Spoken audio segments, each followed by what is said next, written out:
복이 있나니 라는 말씀을 여러분과 함께 나누겠습니다. 하나님께서 우리에게 주시는 말씀 읽습니다. 마태복음 5장 1절부터 3절까지를 합독하겠습니다. 예수께서 무리를 보시고 산에 올라가 앉으시니 제자들이 나아온지라 입을 열어 가르쳐 이르시되 심령이 가난한 자는 복이 있나니 천국이 그들의 것임이요. 아멘. 마태복음은 28장, 마가복음은 16장, 누가복음은 24장, 요한복음은 21장으로 이루어져 있습니다.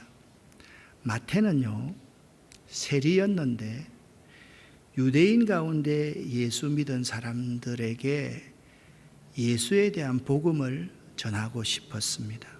그런데 그 시절에 이단이라고 확실히 명명되지는 않았는데 율법 폐기론자들이 있었습니다.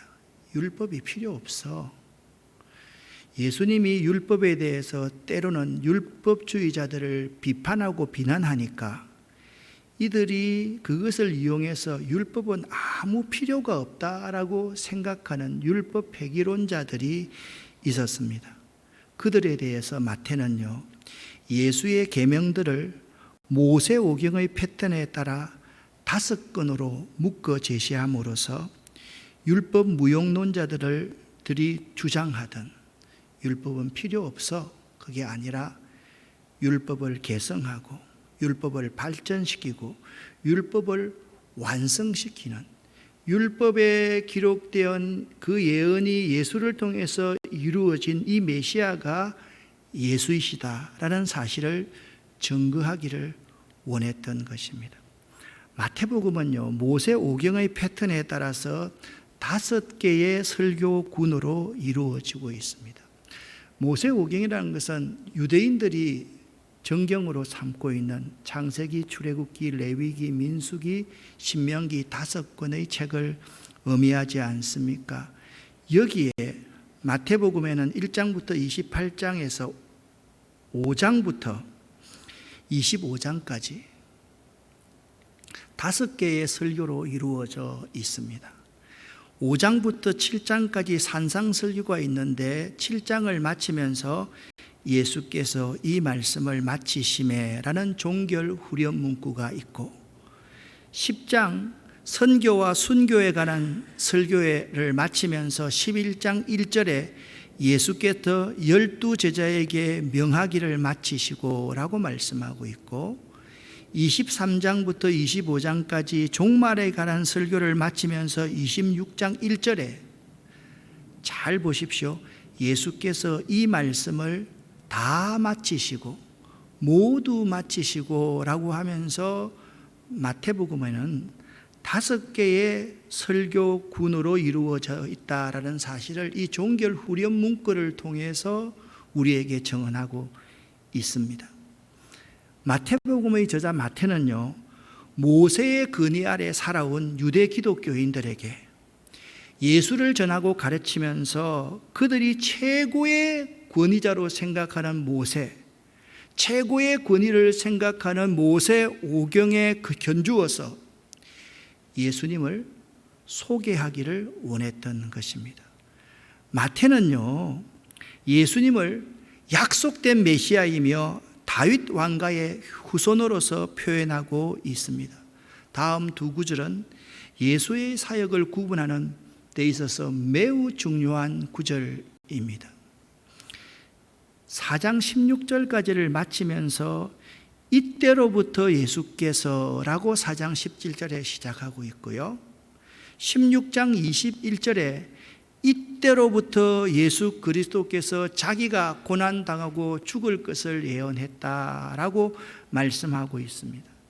이 두 문구를 이용하여 마태복음을 구분해 보면요, 1장 1절부터 4장 16절까지는 메시아이신 예수님의 인품에 대해서 말을 하고 있고, 메시아이신 예수님의 인품에 대해서 말씀하고 난 뒤에 4장 17절에 이때로부터 예수께서 회개하라, 천국이 가까웠다라고 전파하고 있고요. 그리고 5장 산상설교를 시작하고 있고요. 4장 17절부터 16장 20절까지 메시아이신 예수의 선포에 대해서 말을 하면서 16장 21절에 또 이때로부터가 시작되는데 16장에 예수님께서 이렇게 물으십니다. 사람들이 나를 누구라고 하더냐? 베드로가 관심을 갖고 있을 때 너희는 나를 누구라고 하느냐? 라고 물었을 때 베드로가 주는 그리스도시요 살아계신 하나님의 아들이십니다 라는 고백을 했습니다. 그 고백 이후에 16장 21절 이때로부터 예수 그리스도께서 고난받고 죽임당할 것을 말씀하셨다. 자, 4장 17절의 이때로부터와 16장 21절의 이때로부터를 중심으로 해서 마태복음은 세 부분으로 내용을 나눌 수가 있는 것입니다. 그러므로 예수의 산상설교는요, 하나님 나라의 실제적인 삶에 대한 완전한 윤리의 대강령으로, 산상설교에서 마태는 하나님 나라의 삶의 표준이 율법이 필요 없는 것이 아니라 바로 이 율법에 잘 기록되어 있으며 이 율법의 정신은 예수 그리스도를 통한 하나님 사랑과 이웃 사랑임을 우리에게 강조하고 있습니다. 산상수훈은요 5장부터 7장까지를 말하는데 이렇게 시작하고 있습니다. 예수께서 무리를 보시고 산에 올라가 앉으시니 제자들이 나아온지라 입을 열어 가르쳐 이르시되, 여기 예수께서 무리를 보시고 라는 무리라는 단어가 있는데 여기 무리들은요 바로 5장 앞에 4장 23절부터 25절에 언급된 허다한 무리들을 가르치고 있습니다. 예수님께서 이 허다한 무리들을 보시고 산에 올라가 앉으셨습니다. 이 모습을 가만히 생각해 보면 율법을 받으러 시내산에 올라간 모세를 연상시킵니다. 모세가 율법을 받으러 시내산에 올라가셨던 것처럼 예수님께서 산에 올라가서 앉으셔서 입을 열어서 제자들에게 가르쳤다라고 말씀하고 있는 것입니다. 예수님 눈에 그 많은 무리들이 보였는데 그 무리들을 긍휼히 여기고 불쌍히 여기는 마음이 생겼던 것입니다. 이 무리들에게 하나님 나라의 실제적인 삶에 대해서 예수님은 가르치고 싶으셨던 것입니다. 마태복음 4장 23절부터 25절까지의 말씀을 보면 마태복음 4장 23절 말씀은 매우 중요합니다. 삼중복음이라고 그러지 않습니까? 이 삼중복음을 통해서 예수님께서는 자신이 메시아이신 것을 가르치셨습니다.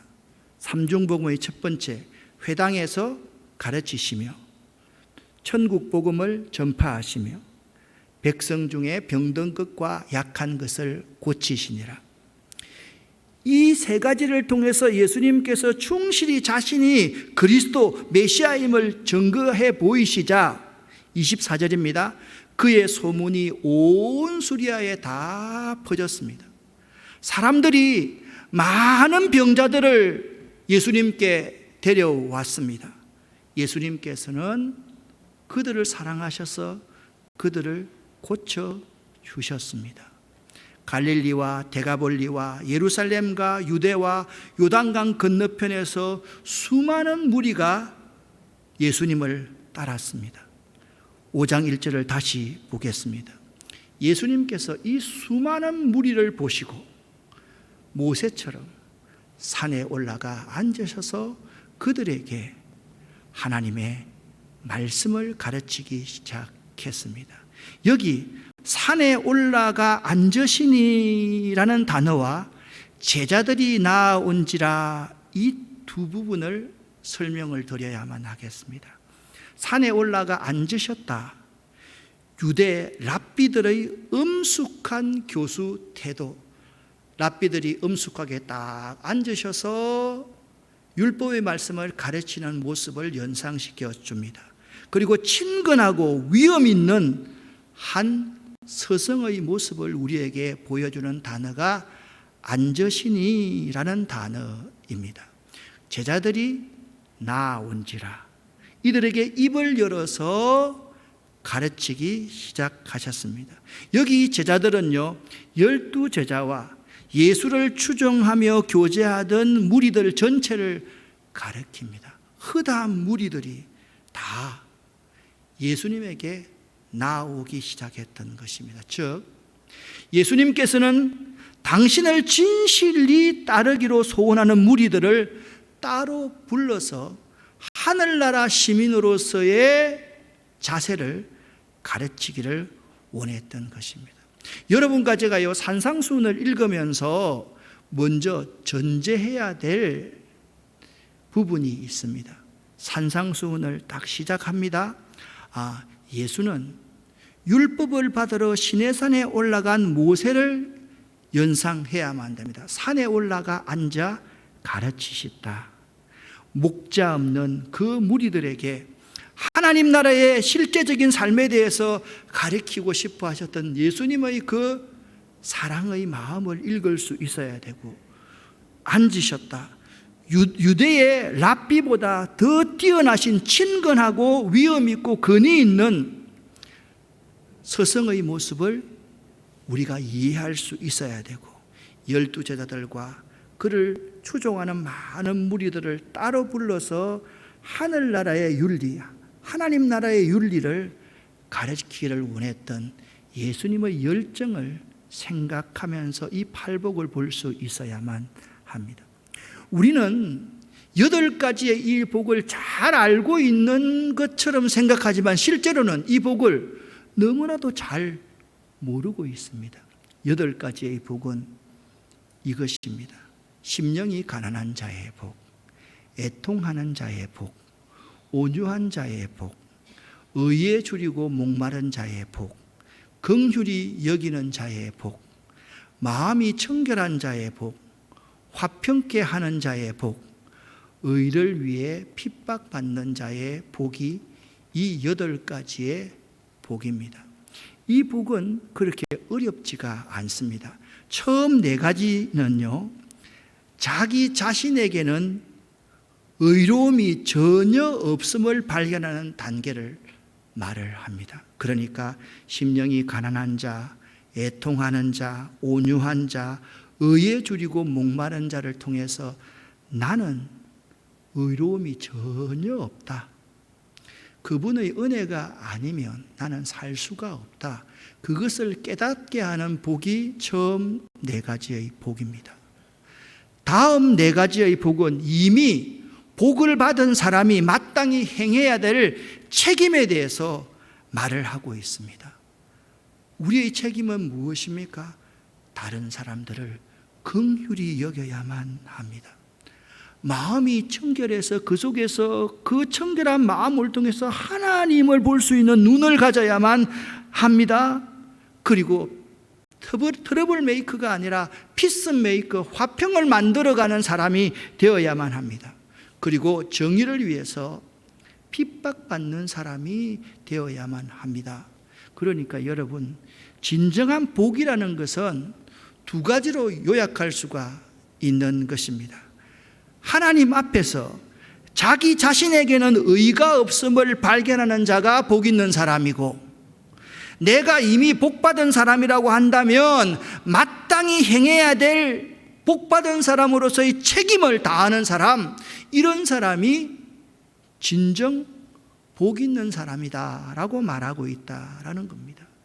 예수께서 말씀하신 8가지의 복은 하나님 나라의 복이 8가지의 다른 모습으로 나타나곤 하지만 결국 그것은 완전한 하나의 복인 것입니다. 예수 안에서만, 예수, 천국, 하나님 나라가 똑같은 의미인데요, 이 안에서만 진정한 복을 누릴 수가 있고 이 복을 주실 수 있는 분은 그분밖에 없다라는 사실을 강조하고 있습니다. 팔복에 사용되는 이 복을 헬라어로 말하면 마카리오라는 단어인데요, 이것은 성도가 누릴 수 있는 행복의 최상급을 말합니다. 믿는 자가 누릴 수 있는 최상의 행복은 마카리오다.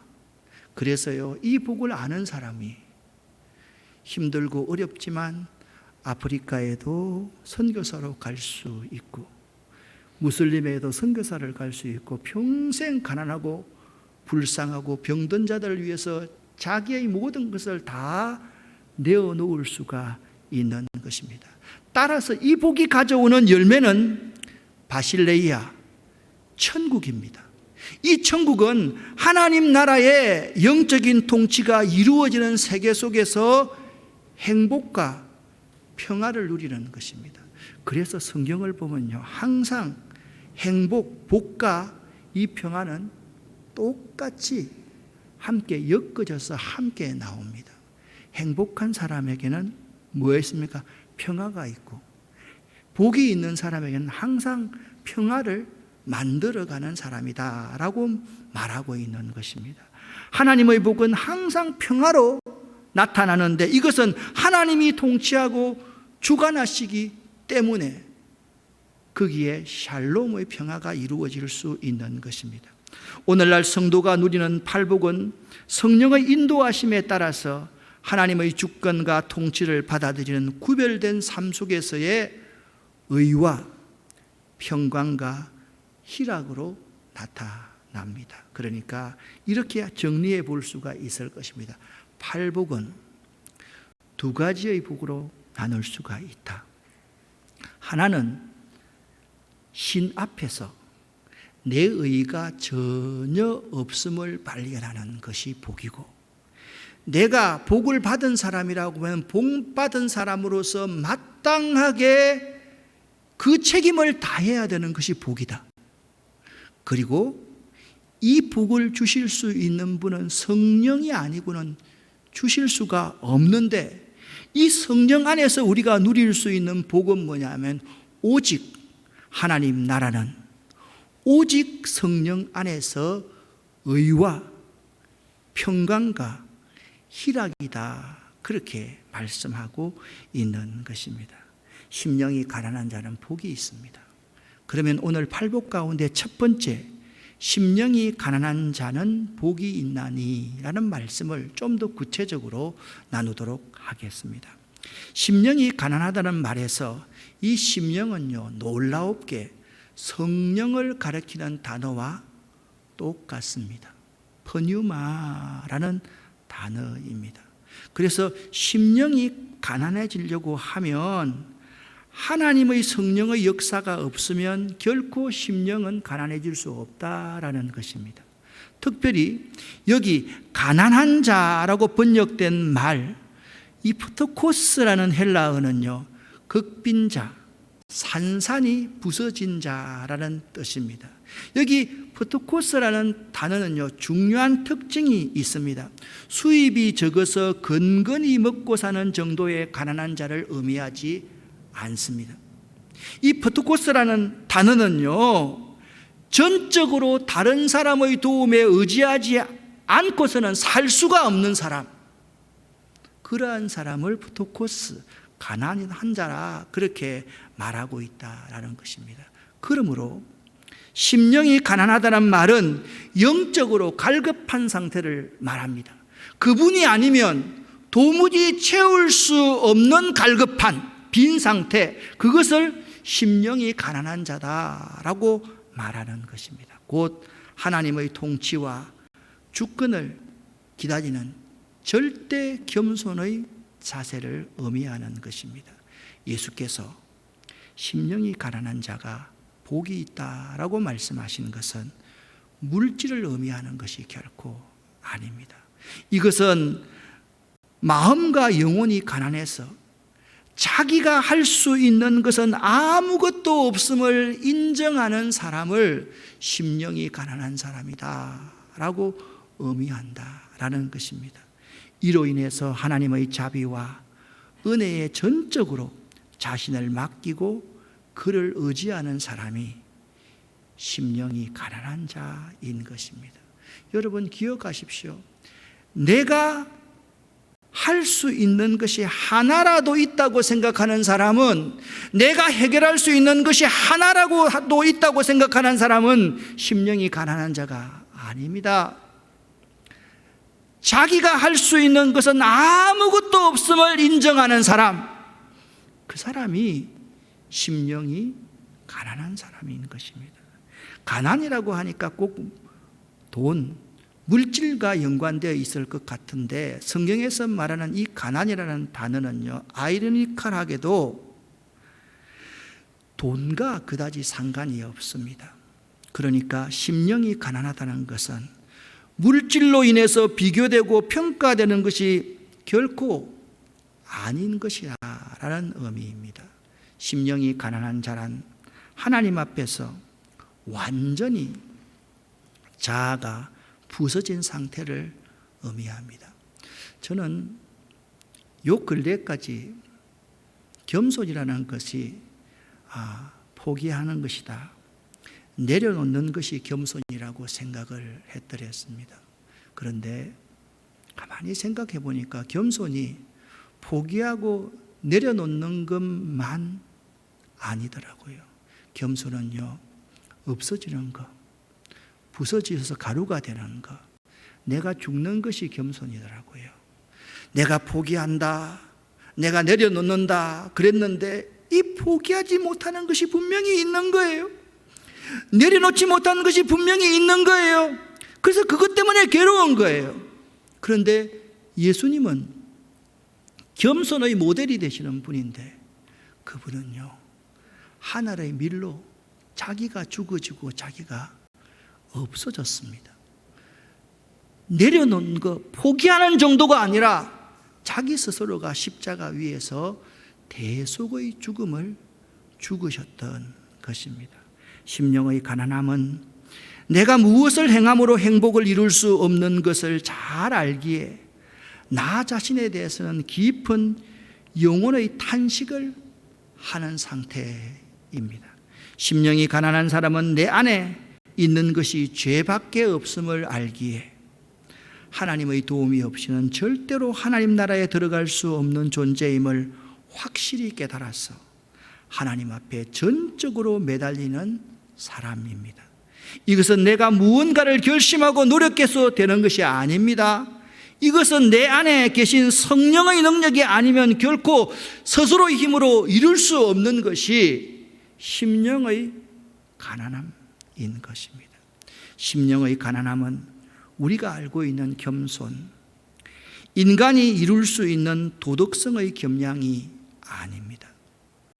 자기 자신에 대한 한계를 인정하는 가운데 터져 나오는 자기 부정이기 때문에 그렇습니다. 다른 사람의 입장에서 나를 보니까 참 거룩한 것 같고 신실한 것 같고 목사다운 목사 같은데, 나 자신이 내 양심의 소리를 들어보고 내 속에서 행하는 모든 것을 바라볼 때, 오라, 내가 망하게 되었구나, 내가 죽게 되었구나 라는 자기 부정의 소리, 그 부정을 할 수 있는 사람만이 심령이 가난하다라고 말할 수 있는 것입니다. 심령이 가난한 자는 복을 받는데 그는 예수의 행복을 맛보는 경험을 합니다. 예수께서 어느 때 행복하셨을까를 설교를 준비하면서 한번 생각해 보았습니다. 예수님께서는요, 하늘의 영광을 버리고 이 땅에 비천한 말구유에 오셨을 때 가장 행복하셨을 것 같습니다.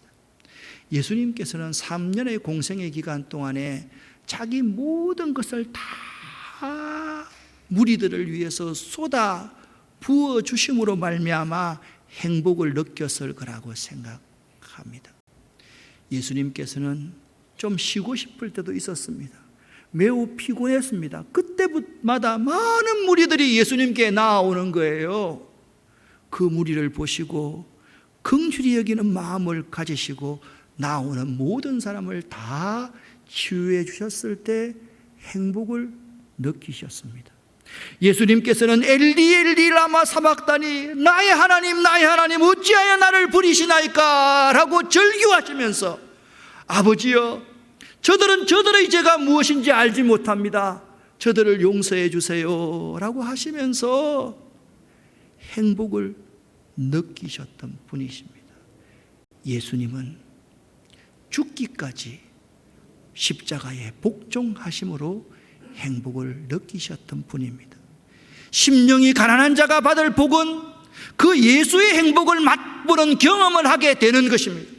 저는 여러분과 제가 이 예수의 행복의 경험을 맛보게 되는 귀한 역사가 이 시간 이후로 있기를 예수 이름으로 간절히 축원합니다.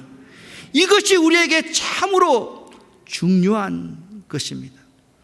복이라는 원어를 살펴보면요, 당시 사람들에게 매우 인상 깊은 강력한 메시지가 복이라는 말이었습니다.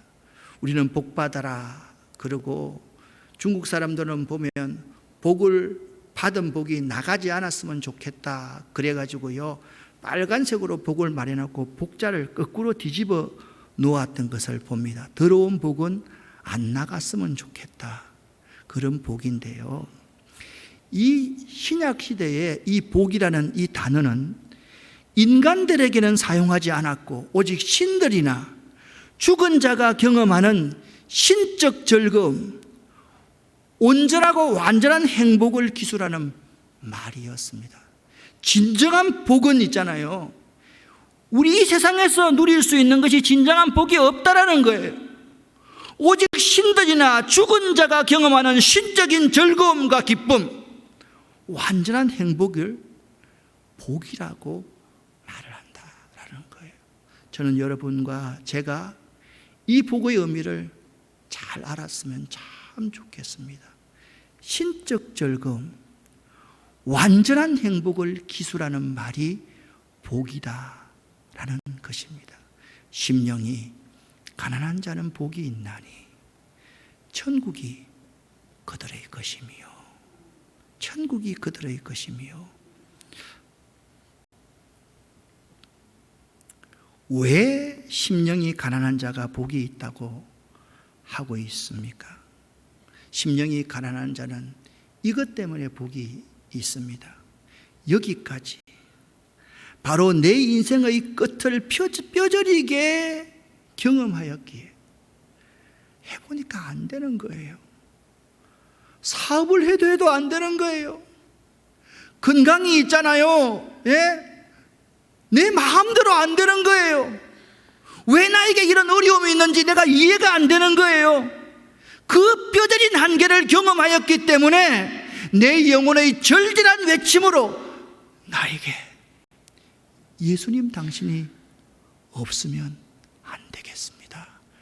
그렇게 예수님에게 항복할 수 있는 것, 그것이 심령이 가난한 자가 복이 있다고 하는 이유인 것입니다. 사람은요, 자신의 한계를 절감하지 않으면 항복하지 않는 교만한 사람 존재입니다. 나의 부족함, 내 연약함, 그것을요 뼈저리게 느낄 때 찬송가에 나오듯이 뼈 아픈 눈물을 흘릴 때나 쓰라린 마음으로 탄식하는 바로 그때 나에게 예수님이 필요하구나. 제가 모든 것을 다 내려놓습니다. 주님, 제가 항복합니다 라고 할 수 있기 때문에 심령이 가난한 자가 복이 있는 것입니다.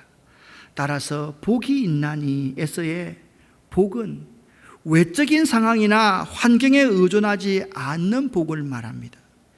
내적 만족과 충족감을 함의하고 있는 말이 복이라는 말입니다. 이 특별한 단어를 사용해서 예수께서 그의 제자들과 무리들에게 심령이 가난한 자들은 복이 있음을 선언하고 있는 것입니다. 여러분, 복은요, 세상에서 만족을 누리고 세상에서 모든 것을 다 누릴 수 있는 저 바리새인과 서기관자들 같은 저런 복이 아닙니다. 여러분, 진정한 복은요, 신이 느끼는 그 행복감을 느끼는 것이고, 신이 경험하는 그 경험, 그 즐거움과 기쁨을 느끼는 것이 진정한 복이란 말입니다 라고 그 무리들과 제자들에게 가르치고 있는 것입니다.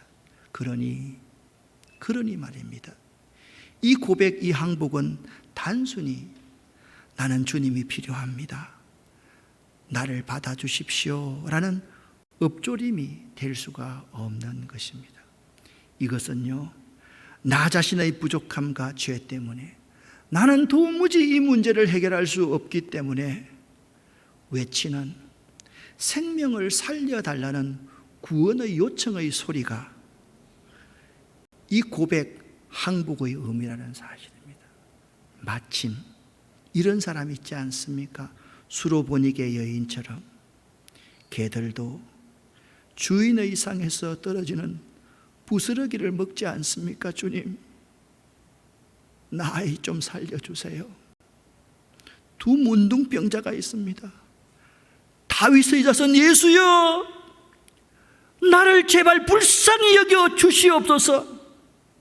이방인 백부장이 당신이 내 집에 오는 것을 감당할 수가 없습니다, 말씀으로만 하시옵소서 라고 고백하는 이 간절한 외마디에 생명을 살려달라는 구원의 요청, 구조의 요청이 바로 이 항복의 의미인 것입니다. 사랑하는 성도 여러분, 저는 이번 명절을 맞이하면서 여러분에게 어떤 설교를 할까 많은 고민을 했습니다. 그래서 제 아내에게 물었습니다. 이번 명절은 어떤 설교를 하면 좋을까? 2, 3주 전부터 물었습니다. 아니, 당신이 하는 설교지요, 한번 생각해봐. 이런 생각도 들었습니다. 여러분, 명절에도 하나님의 교회에 나와서 예배를 잘 드려야지 이 주제로 설교할까? 가족의 행복에 대해서 설교할까? 신앙의 유산에 대해서 설교할까? 그런데 심령이 가난한 자의 행복에 대해서 설교하기로 마음을 먹었습니다. 그리고 여러분에게 이 질문을 꼭 하고 싶었습니다. 나는 정말 나 자신의 전적 무기력함과 결핍을 깨닫고 나 자신에게는 아무것도 기대하지 않는 삶을 살고 있습니까? 나는 나 자신에게 있는 어떤 것도 의뢰하지 않고 의지하지 않고 오직 하나님 한 분에게서 모든 것을 기대하며 바라며 철저히 하나님 한 분만을 의지하고 의존하며 살아가고 있는 자입니까? 이 두 질문을 던져놓고 보니까 나도 안 되는 거예요.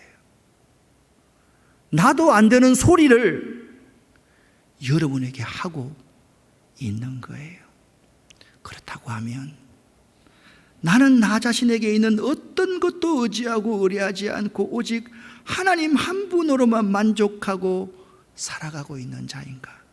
나는 나의 전적인 무기력함과 나의 한계를 고백하면서 하나님 당신이 없으면 살아갈 수가 없는 자입니다라고 고백하는 자인가? 아닌 거예요. 못하겠는 거예요. 가족이 생각나고요, 부모님이 생각나고요, 자식 이야기를 하면요 팔이 안으로 굽고요, 안 되는 거예요. 그래서 이런 생각을 하나님께서 주심을 믿고 받아들입니다. 이런 본질적인 특성인 심령의 가난함이 나에게 아직 완전한 형태로 나타나고 있지 않다고 해도 나에게 심령이 가난해지기를 원하는 바람이 있다면, 나에게 심령이 가난해지기를 바라는 갈망이 있다면 그것은 분명 내가 하나님 나라에 속한 백성임을 보여주는 증거임을 믿어라. 여러분도 이 사실을 믿으시기를 예수 이름으로 간절히 축원합니다. 이번 명절의 주제는 심령이 가난한 자의 복입니다. 여러분 한 분 한 분들이 심령이 가난한 자가 될 수 있기를 예수 이름으로 간절히 축원합니다. 기도하겠습니다. 하나님 아버지,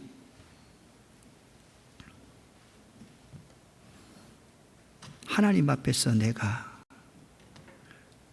의가 전혀 없음을 고백하고 하나님 앞에서 내가 복받은 자임을 알고 복받은 자로서의 책임을 다할 수 있는 온전한 복을 소유하는 자 되기를 원합니다. 저희들 심령이 가난한 자가 되기를 원합니다. 내 영혼이 하나님을 갈망하는 자가 되기를 원합니다. 하나님 아니고는 나를 채울 수 있는 것이 아무것도 없음을 고백하는 자들 되기를 원합니다. 예수 그리스도 이름으로 축복하옵고 간절히 기도 올립니다. 아멘.